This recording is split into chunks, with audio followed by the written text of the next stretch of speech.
guys, it's Ashley. Welcome back to my kitchen and welcome back to my cooking channel. If you haven't already, I would love it if you could subscribe so you can see more videos as I drop them.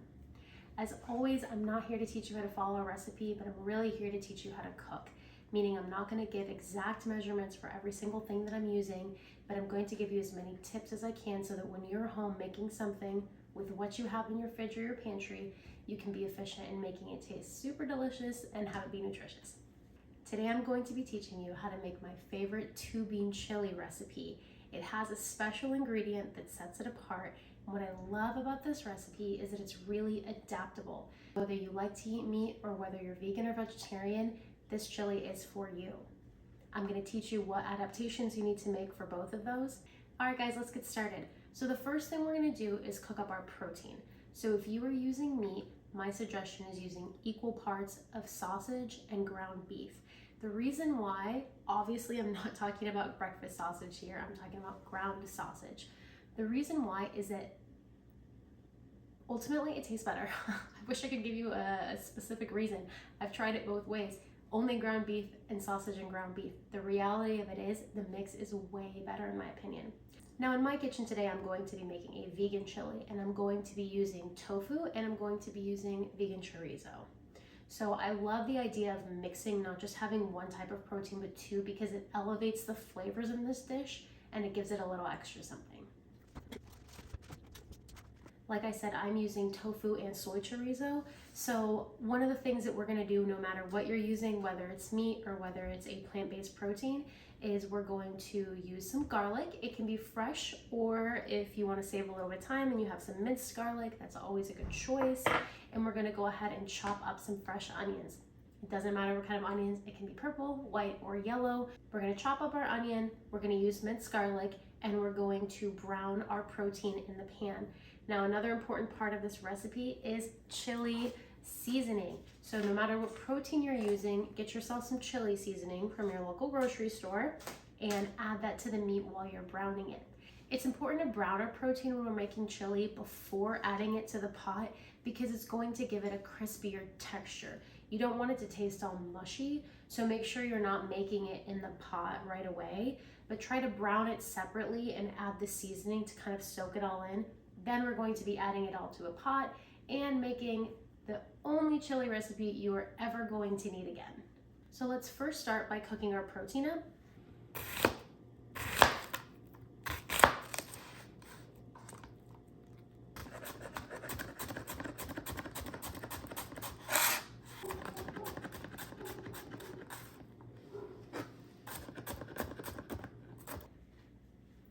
Now that the olive oil in my pan is warm, I'm going to be adding the garlic and the onion and gonna let those get a little bit soft and cook through. You can tell because it starts getting a bit aromatic. I love the smell of onion cooking. So all of you that don't like onions, I would love to find out if it's a genetic thing, because I am genuinely curious, like what is it that makes some people hate onion, because I think it's one of the greatest ingredients we can use. The first things first, I'm gonna add my onion. The reason why I like to add my onion before my garlic is because the garlic is minced and it's really small, and the onion is chopped up a little bit larger, meaning it's gonna take it a little bit more time to cook down. Sometimes if you add your garlic to a pan first, it can start burning because the heat goes through it so quickly. So you wanna start with something that's a little bit bigger and has more water first, which in this case is gonna be the onion.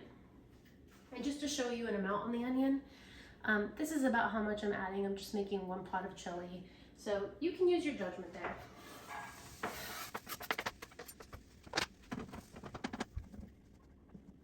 While that onion is cooking up behind me, I'm gonna go ahead and prepare my protein. Like I told you today, I'm using firm tofu and soy chorizo.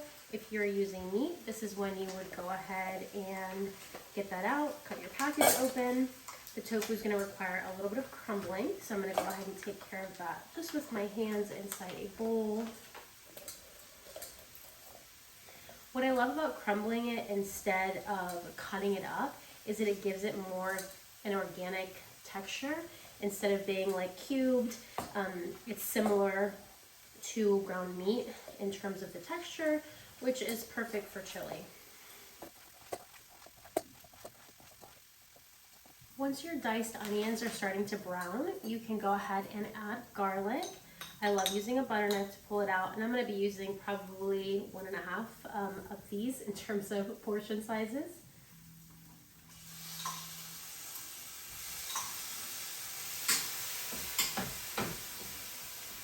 Again, remember, the important thing is not being told what portion you need. It's going to be tasting it, testing it, seeing what tastes good to you, and a lot of it is just learning by trial and error, to be honest.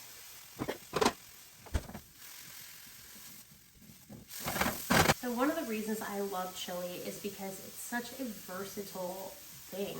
It's something that almost everyone likes. It's a guaranteed crowd pleaser, and it's really easy. It's something that's quick and simple. If you have kids and you're trying to teach them how to cook, a chili is a great place to start because you're just throwing a bunch of things together and you don't have to worry too much about texture, composition, or anything like that when it comes to the outcome.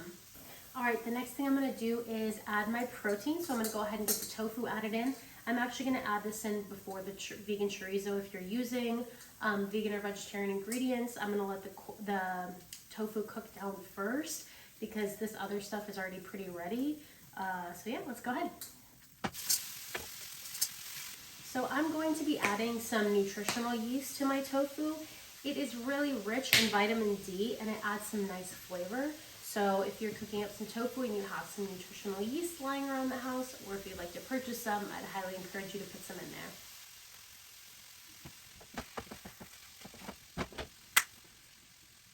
I'm also going to be adding a little bit of light soy sauce to it, which is going to give it a nice rich color, and it's also going to give it a nice flavor.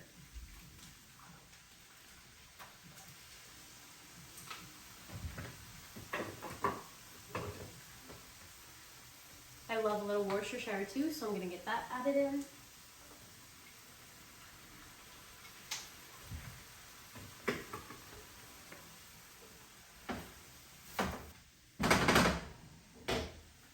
All right, I'm going to go ahead and add in the soy chorizo.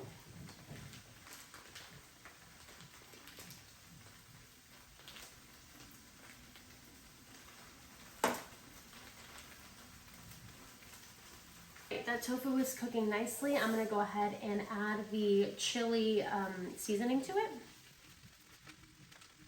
I put about 3/4 of the package in. I'm going to leave the other quarter to add to the pot once the rest of this is all going to be in together.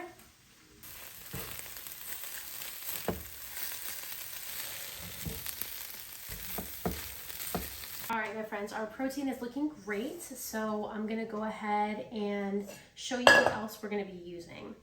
So for starters, we're going to be using beans, 2 different kinds of beans. Again, kind of like with the our main protein, I love mixing it up so that the flavors just have a little bit more depth to them. So instead of just using all dark red kidney beans, I'm also going to be using a can of black beans, which is another one of my favorite foods. And we're going to be using fire roasted diced tomatoes. So I have 2 cans. I kind of, again, don't have an exact recipe, kind of like just gauging. I'll go ahead and start with 1 can, see how it's tasting, see how it's looking. If it needs a secondary can, I have it and I'm willing and ready to add it in. So let's go ahead and get that started. First things first, I'm gonna go ahead and get my pot warmed up and a little bit of olive oil in it. I kind of like a low to medium heat on this one because what we're really trying to do is kind of warm everything through. The kidney beans and the diced tomatoes are already edible as they are, so you don't want anything too crazy that's gonna like overcook them, if that makes sense. And because our tofu has already been cooked through, that also doesn't need cooking. This is more of a bringing everything together, warming it through enough so all the flavors are penetrating and just kind of like those seasonings are distributing evenly through. So that's what we're going for here. So with the beans, some people like draining their beans, some don't. I'm part of the latter group. I don't really drain my beans. Chili needs a little bit of liquid anyway, so I don't think it hurts anything. So I'm just going to leave the beans as they are and add them in with everything that came in the can. I'm going to start by adding in our tofu first, and then I'm going to add the beans to that after, and then the tomatoes on top. And then I'm going to teach you what seasonings we're going to put in here to make it the only chili you're ever going to eat again.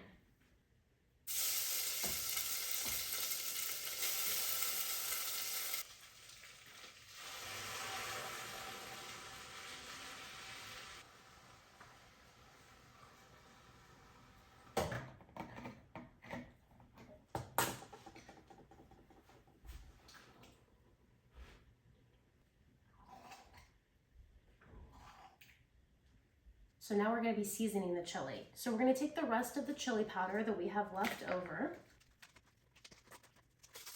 And I'm also gonna take some smoked paprika, and I'm going to share with you my 2 secret ingredients that really elevate this chili and absolutely change the depth of this chili compared to any other one that you've probably had before. That's gonna be adding a little bit of sugar. Now you can add brown sugar, or this is natural cane sugar. And the number 1 ingredient is cinnamon. Guys, game changer. This just brings out a sweetness and a depth and something really, really, really unique in the beans. And I promise, give it a try. You're going to absolutely love it.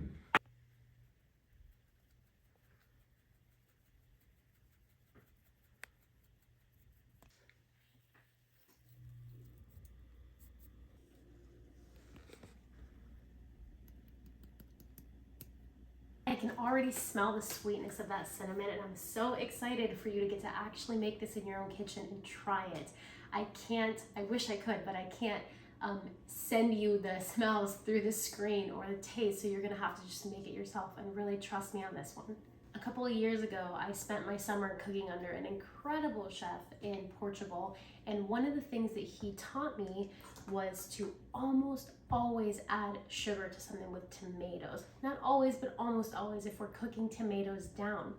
The reason is that the sweetness in the sugar balances out the acidity in the tomatoes, which is really, really key. That's why you're probably thinking, why the hell did you just put sugar in your chili? It's because it does help balance the tomatoes in there, and the fire roasting, that roasted flavor, which is already really bold and adds kind of an edge to it. The sugar and the cinnamon are gonna add just a twist of sweetness that really brings this all together. Guys, I already tasted the pot behind me, even though you didn't see it on screen, and it is freaking fabulous. So the next thing I'm gonna do is give it a taste for the camera and kind of evaluate what the flavor profiles are and see what it's needing right now. And sorry, baby girl. I'm gonna go ahead and evaluate the flavor profiles and see if it's needing anything, or if we should put a top on it and let those flavors kind of cook through for a little bit. Another kitchen tip, guys, is plastic tasting spoons. The reason being that if you're using something metal retains heat. So if you put a spoon in something hot to taste it and then put it up to your mouth, the heat's not escaping anywhere, it's staying there. Now, if you use one of these flat tasting spoons, you're able to, I'll show you. I'm gonna go ahead and get a bite, and I'm just gonna go ahead and set it down and let it cool for a minute. That way I don't burn my mouth on it. But first of all, I couldn't set it down if it was metal, and also it wouldn't be cooling. So if you're ready to get into cooking, make sure you get yourself some tasting spoons. As you watch videos, I'll drop hints for anything that I find to be super valuable in my kitchen, because I want to make your cooking easy and fun and enjoyable so that you can taste everything and really start to make dishes that you love. On that note, one of the things I never used to do was taste while I was cooking, which is wild now that I think about it.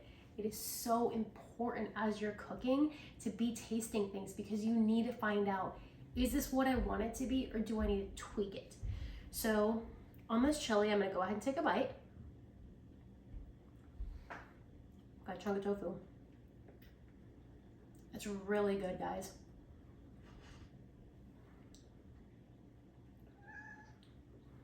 Sussing out what it needs.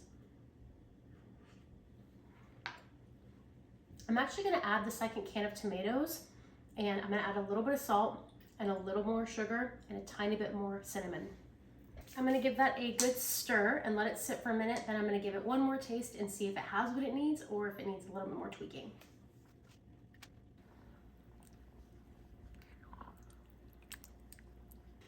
All right, let's go ahead and give it another taste. See how it's coming along. The reason why I added extra tomatoes, by the way, shoot, that's hot, is because I felt like it lacked a little bit of acidity. Because the beans and the tofu or beef or whatever you're cooking with doesn't have acidity, something needs to help balance it. So sometimes when you're cooking things that are very protein forward, they can have a little bit more of a flat flavor. as you add spices and you season it, of course that's going to elevate it, but sometimes it needs just a little bit of acid to kind of brighten everything and bring it to life. So the 1 can of tomatoes wasn't enough, that's why I added the second one. So let's give this a bite.